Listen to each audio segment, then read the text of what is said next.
Olá, meus amigos, um dia de muita paz para todos nós. Hoje, exatamente 26 de abril de 2024, estamos nós reunidos para estudarmos a obra A Gênese, livro A Gênese de Allan Kardec. Nós estamos no capítulo 1, hoje vamos iniciar o capítulo 1, intitulado Caráter da Revelação Espírita. Vamos envolver o nosso amigo Tarcísio, que irá fazer a nossa prece de gratidão.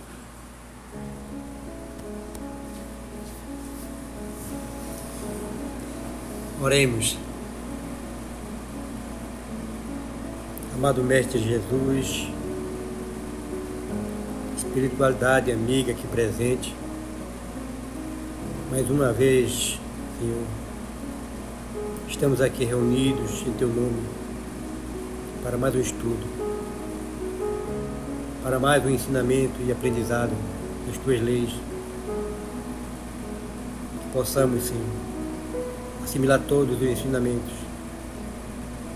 praticá-los e aplicá-los no nosso dia a dia, com todos aqueles que estão ao nosso redor, para que possam também sentir o prazer da mudança de vida, por entender as Tuas leis. Possamos lembrar de todos aqueles que nesse momento estão passando por dificuldades extremas. Nós vamos orar por eles, por todos aqueles que nos procuram através da Tua lei, Senhor, Tuas bênçãos, porque estão passando por dificuldades, estão querendo melhorias de vida, de entendimento das situações que estão passando, que possamos ter um pouquinho de lenitivo para eles. Obrigado por tanta oportunidade, por tanto aprendizado, pelas bênçãos que recebemos, pelo apoio dessa casa que nos acolhe. Obrigado pela oportunidade que temos de dar a todos aqueles que nos procuram, Tuas bênçãos e Tua luz. E assim, Senhor, só temos a agradecer por mais uma oportunidade, que assim seja.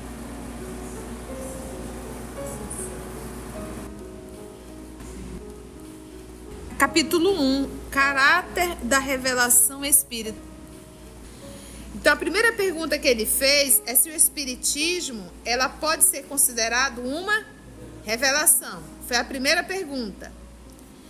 Neste caso, se é uma revelação, ele pergunta qual é o caráter dessa revelação. Segunda pergunta. Vamos para a terceira.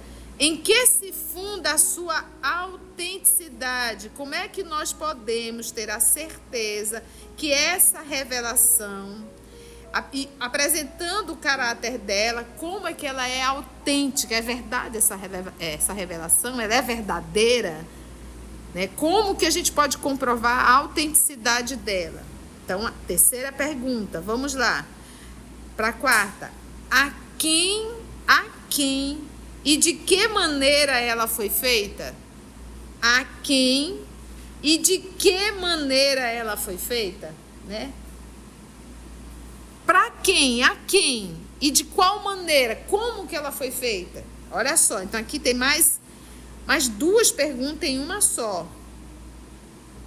A quem e qual foi a maneira? Direcionada a quem e qual a maneira que ela foi feita? Continua. A doutrina espírita é uma revelação, no sentido teológico da palavra, isto é, aí ele explica o que é o sentido teológico da palavra revelação. O produto do ensino oculto vindo do alto. Então ele quer saber se a doutrina espírita ela é uma revelação no sentido teológico da palavra. É absoluto e ao mesmo tempo que ele inicia fazendo as perguntas, é como dissesse assim, olha, eu sei. Tanto é que ele dá o conceito da palavra. Lembra que nós estamos aqui no período que tudo tinha que ser ciência. Se não fosse ciência, isso não era válido. Isso não tinha validade alguma. Então, tudo tinha que ser pesquisado, comprovado, comparado. Tinha que haver artigos, tinha que haver anotações, tinha que haver uma pesquisa muito grande em torno daquilo ali. E tinha que ir para laboratórios. Então, qual foi o laboratório espírita, se não a prática espírita? Não é verdade? Então, ele conhecia, por ser um professor, por ser um grande homem intelectual, ele sabia exatamente aonde ele estava pisando. E ele sabia exatamente o que a doutrina precisava, a forma que ele precisaria, né, apresentar essa doutrina para que ela tivesse um caráter, vamos dizer assim, de respeito realmente em meio à sociedade. E nós sabemos que o meio que ela mais tomou forma foi o meio científico. Foi o meio científico. Então, por isso que nós vamos nos deparar com intelectuais da época estudando o espiritismo como uma ciência. Muitos não queriam vincular o espiritismo a uma religião. Não queriam a parte religiosa. Não tem problema nenhum a parte filosófica, a parte científica, mas a religiosa não. E foi essa parte que Kardec não abriu mão, porque são caráteres diferentes. O caráter científico ele tem um conceito e o caráter religioso tem um outro conceito que não tem absolutamente nada a ver. Por isso que ele juntou 3 aspectos. Ele não misturou, ele disse, olha, é um só.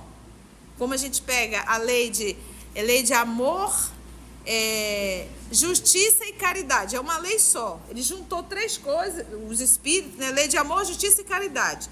Então, no espiritismo, não é uma coisa só. São 3 coisas diferentes. Cada uma com seu caráter específico. A ciência, a filosofia e a religião. Então, ele continua. Ele explica, a doutrina espírita é uma revelação no sentido teológico da palavra, isto é, qual é o sentido? Produto do ensino oculto vindo do alto. Porque tudo que se fala de religião é oculto, é sobrenatural, é divino, não se questiona, é fé, entendeu? Não se toca, não se pega. Esse é o conceito da religião, né? Já não é o conceito da ciência. Tem que pesar, tem que medir, tem que comparar, tem que anotar, tem que confirmar, tem que tocar. Outra pergunta, né? Ele quer saber se essa palavra revelação está no sentido quê? Teológico da palavra, né? Exatamente. No sentido teológico da palavra.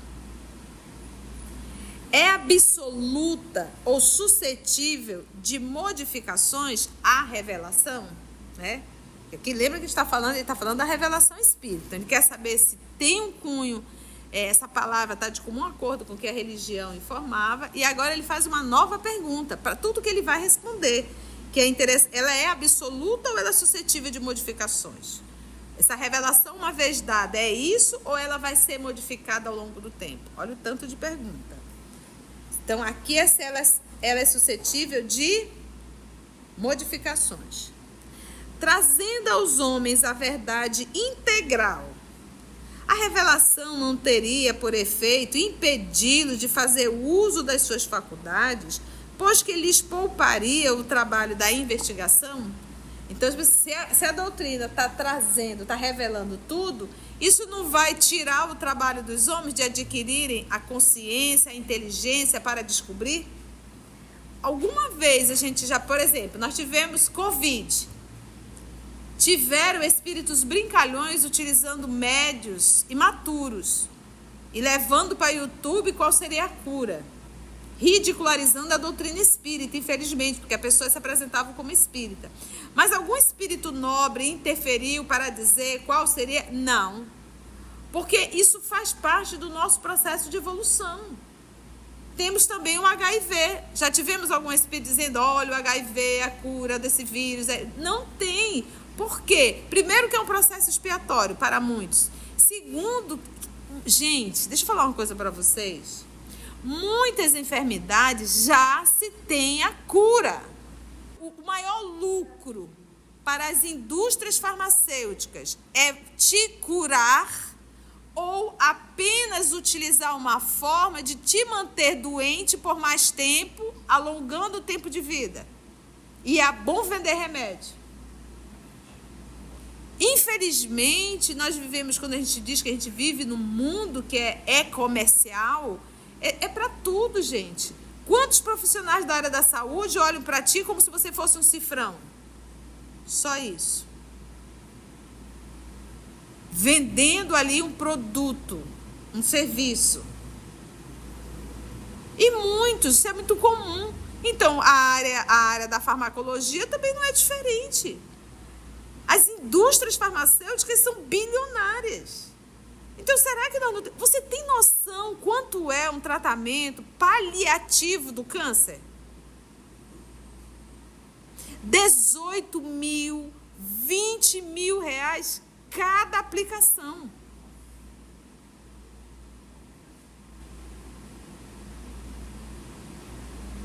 Você tem noção disso? Você tem noção do lucro? Todas as medicações que são para te dar uma sobrevida, ou seja, aquela pessoa que está desesperada, querendo viver um pouco mais, todas essas medicações são caríssimas. Todas as medicações voltadas para vírus são caríssimas. Por quê? Porque o vírus você não consegue matar, porque o cidadão não tem núcleo, ele se reproduz muito rápido dentro do organismo, então o cidadão está na parede. E aí? Vai querer viver ou vai querer morrer? Se quer viver, é isso aqui. Infelizmente. Então, os espíritos nobres, a gente diz, mas por que os espíritos não falam? Gente, já teve gente que reencarnou para isso, cumpriu o trabalho, mas infelizmente não cumpriu a missão.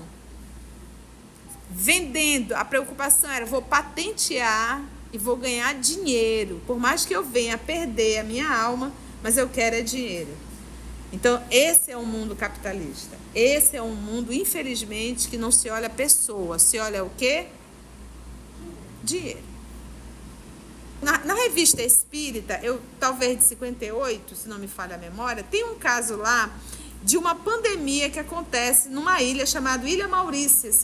E foi descoberto de uma forma assim, por acaso, que uma medicação de gripe custava assim, tipo assim, $1, curava. Você sabe para quanto foi? Tá lá na revista Espírita. Ela aumentou para $38, uma pílula. Então, infelizmente, é esse o nosso... Então, a gente não pode nem dizer assim, não tem cura? Talvez até tenha, mas não é interessante trazer a cura. O interessante é que a pessoa permaneça o quê? Doente, porque ela passa a ser uma consumidora mensal. Eu acho que a indústria farmacêutica e a indústria alimentícia, elas são bem sócios. Você acha? Né? Exatamente. Então, a indústria alimentícia te mata, né? Te adoece, e a farmacologia já inventa um pseudo tratamento para ficar te mantendo ali. Remediar. Não é curar. Exatamente. Então, mas só, gente, que por mais que a indústria alimentícia coloque uma propaganda maravilhosa, você só compra se você quiser. Então, são coisas que a gente tem que parar e tem que pensar. A gente não pode mais agir como se nós fôssemos pessoas desinformadas. Já dá para pensar um pouco, né? Nós não somos bezerro para estar tomando leite. Leite é altamente prejudicial à nossa saúde. Outra coisa que a gente tem que pensar, o próprio glúten. Tia, essa é aula de nutrição ou aula de espiritismo? É aula de bom senso. É bom senso. Porque a gente aprende no espiritismo que eu tenho que cuidar do corpo e da alma. Então, o bem que a gente quer para a gente também quer para o outro. Vamos para a próxima pergunta. Então, trazendo aos homens a verdade integral, que era essa pergunta, a revelação não teria por efeito impedi-los de fazer uso das suas faculdades, né, da sua inteligência? Pois que lhes pouparia o trabalho da investigação? Não poupou, não, porque o homem, um dos pontos que faz com que ele fique trancado em um laboratório para a cura, não é para salvar a humanidade, não. É para enriquecer. Então, o dinheiro, ele é uma mola. Ele faz esse movimento. É por conta disso que a gente se movimenta. Ninguém sai de casa para trabalhar por amor. Ah, eu vou trabalhar porque eu quero servir, eu quero ajudar. Não, a gente sabe que a gente está movido quase sempre pelo quê? Pelo dinheiro. A próxima pergunta, né? Então, não estaria aí poupando o homem as suas faculdades? Continua. Qual a autoridade do ensino dos espíritos? Olha a palavra aqui, autoridade. Se eles não são infalíveis, nem superiores à humanidade, os espíritos não são infalíveis e nem superiores à humanidade, a pergunta é, qual a autoridade desse ensino? Próxima, qual a utilidade da moral que pregavam, visto que essa moral não é diferente da moral cristã já conhecida? Mas isso que eles estão ensinando, Jesus já ensinou. Por que eles estão ensinando de novo a mesma coisa? Quais as verdades novas que eles nos trazem? Os espíritos, a revelação? O homem precisará de uma revelação? O homem está precisando de uma revelação? E não poderá achar em si mesmo e em sua consciência tudo quanto lhe é necessário para se conduzir na vida? A resposta não está dentro do próprio homem? Tais as questões que devemos considerar. E olha o tanto de questões. Olha como Kardec, a impressão que eu tenho assim é que ele coloca assim um monte de informações sobre a mesa.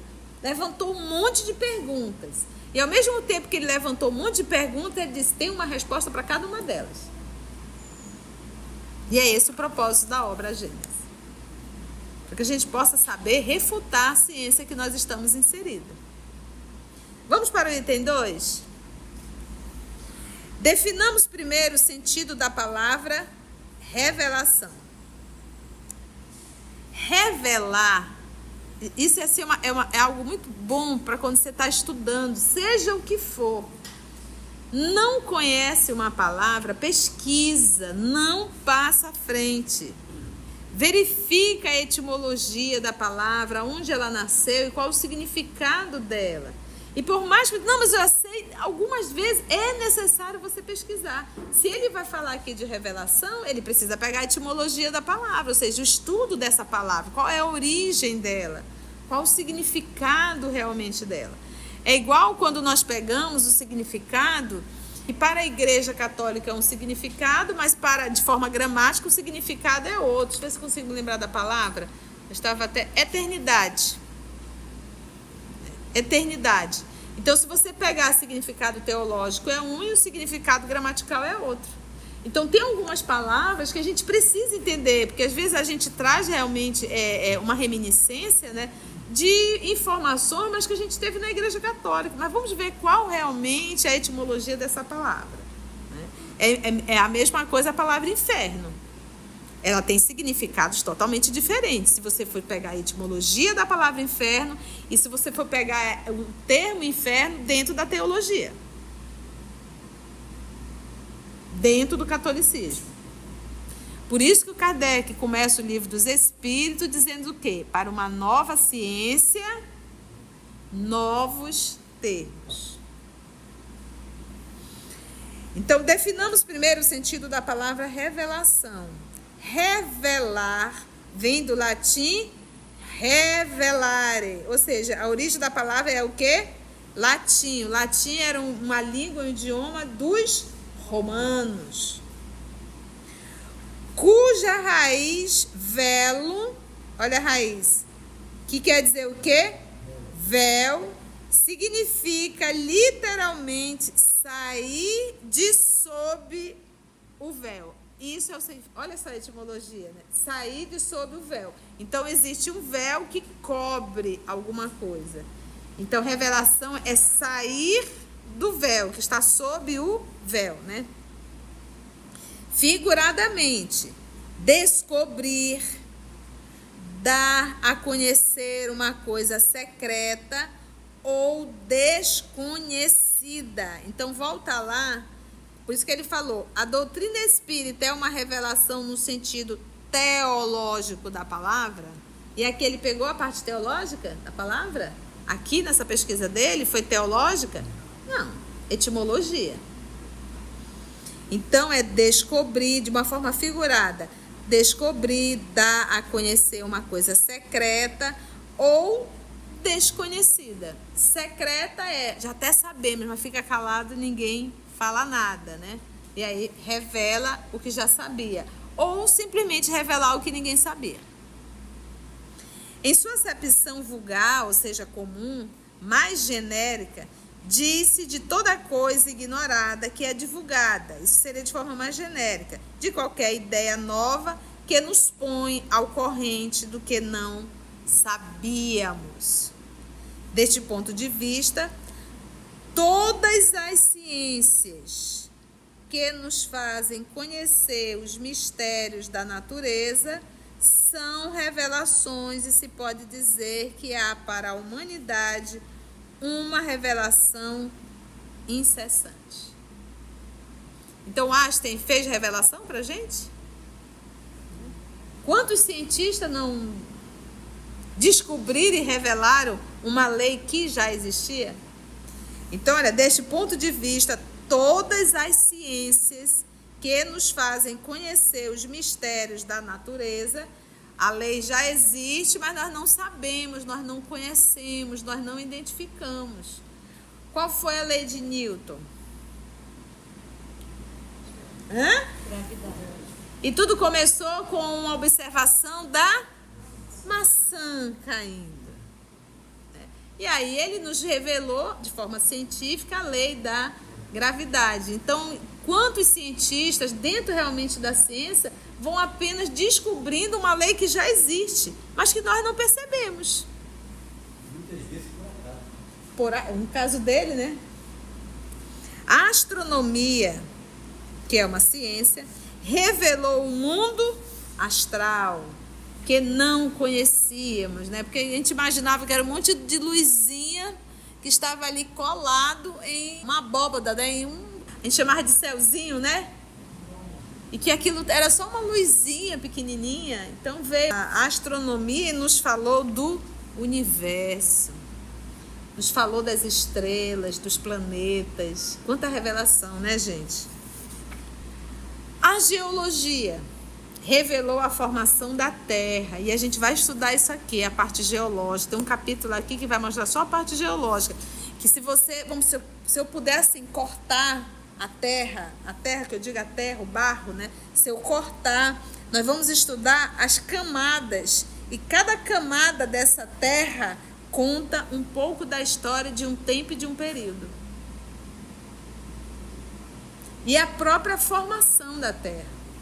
Nós vamos estudar aqui, quando ele fala, tipo, como é que pode encontrar animais marinhos, restos de animais marinhos, né, fósseis de animais marinhos, em uma montanha altíssima. A gente diz assim, é impossível a quantidade de água que pudesse vir chegar aqui. Então, como que tem? A gente vai estudar isso aqui. Galileu Galilei vai explicar por que e como foi para lá. Então, é muito gostoso isso. Por quê? Porque a história do nosso planeta, as marcas estão justamente no estudo da geologia. A geologia revelou a formação da Terra, e a gente vai estudar aqui primeiro com aquele envolvimento do calor, né? Aquele esquentamento que não era da menopausa, foi aonde existiu o que eles vão chamar de esqueleto da Terra, que é onde surge ali o granito, né? Pelo resfriamento e o calor da terra, formaram ali os granitos, que a gente está acabando, inclusive, com os granitos, porque todo mundo quer granito na sua cozinha, só que uma hora esse mineral vai acabar. E a gente vê que a matéria-prima ela começa a faltar, né? Então, a madeira já é algo muito escasso. A gente tem que começar a realmente reinventar, né? A química, a lei das afinidades, né? A química, a lei das afinidades, quando vai estudar ali a afinidade dos átomos, dos elétrons, né? É fantástico aquilo ali, né? A fisiologia, as funções do organismo, etc. Copérnico, Galileu, Newton, Laplace, Lavoisier foram quem? Reveladores. E aí, na tua tradução, deve ter uma notinha que a Federação Espírita Brasileira colocou, e a nossa irmã está colocando, a Lígia está apenas colocando as fotos de cada um, para que vocês possam ler a nota do editor, tá bom? E vamos acompanhar a imagem que está sendo colocada. Então, Nicolau Copérnico, ele nasceu em 1473 e desencarnou em 1543. Foi astrônomo polonês. Sua obra das revoluções dos mundos celestes, publicada alguns dias antes da sua morte, demonstrou o duplo movimento dos planetas em torno de si mesmos e em torno do Sol, teoria chamada Sistema de Copérnico. Olha só, temos o Galileu Galilei, que nós vamos encontrar várias mensagens de Galileu Galilei no livro A Gênese. Ele nasceu em 1564 e desencarnou em 1642. Quando a gente estuda um pouquinho da história, a gente vai ver a quantidade de espíritos que reencarnaram na ciência no século XVII, no século XVIII e no século XIX. Mas foi muita gente, não foi pouco, não. Então você vê que era um grupo que estava à frente daquele grupo da humanidade, né? Olha aqui, olha só aqui. Galileu Galilei, então, desencarnou em 1642. Ele era matemático, físico e astrônomo italiano. Adotou o sistema proposto por Copérnico e proclamou que o centro do mundo planetário era o Sol e não a Terra. Ele foi chamado pela Inquisição, foi preso e teve que ir a julgamento, né, o Santo Ofício. E ali ele teve que concordar com os sacerdotes, porque senão ele seria morto, ele iria para a fogueira, né? E que a Terra girava em torno do Sol, assim como os outros planetas que refletem a luz solar. Só que, obviamente, isso não conseguiu segurar por muito tempo, porque era o óbvio, então a igreja teve que se redimir. Temos aqui o Isaac Newton, o homem da maçã. Ele nasceu em 1642, ou seja, o ano que o Galileu desencarnou, e ele desencarnou em 1727, também matemático, astrônomo e filósofo inglês. Descobriu em 1687 as leis da atração universal. Pierre-Simon Laplace, ele nasceu em 1749 e desencarnou em 1827, também astrônomo, também matemático e físico francês. Criou o sistema cosmogônico, fez numerosos trabalhos sobre o movimento dos planetas no sistema solar e o movimento das marés e etc. E o último, Antoine Laurent de Lavoisier. Nasceu em 1743, desencarnou em 1794. Químico francês, um dos criadores da química moderna, fez parte da comissão encarregada de estabelecer o sistema métrico. Aprendemos que o espiritismo, ele é uma ciência, logo ele é uma filosofia e também uma religião. Então eu não posso ficar na superfície. É indispensável nós pararmos, e parar no sentido figurado, porque quando nós estamos estudando, nós não estamos parados, nós estamos em movimento. Foi bom, gente? Se você chegou até aqui o final, deixa seu comentário. É muito importante a gente poder ler o teu comentário. Não esqueça de curtir para que possa divulgar a página. Dá o seu like, né? E, se possível, faça a sua inscrição no nosso canal e toca o sininho. Porque quando você toca o sininho, o YouTube avisa para você quando o EOS publicar um novo estudo. Então, receba um grande abraço da família EOS Manaus. Assim, concluindo o nosso estudo de hoje, e agradecendo o nosso Mestre Jesus por mais este momento de aprendizado, vamos orar?